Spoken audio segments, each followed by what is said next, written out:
Welcome back everyone.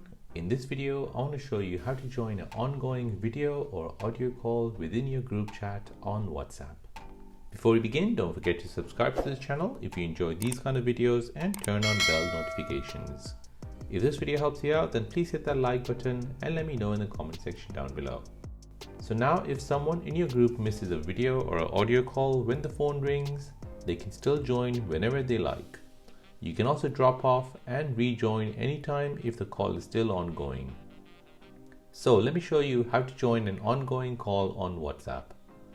Open your WhatsApp on your phone. Now tap on the group chat window.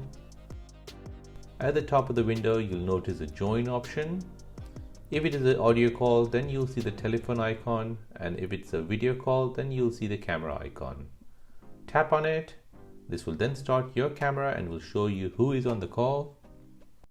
Once you press join, it will then start to broadcast your camera view to everyone. And that is how to join an ongoing video call or audio call within your group chat on WhatsApp. If you have any questions for me, then please do not forget to add in the comment section down below. Thanks for watching and see you in the next one.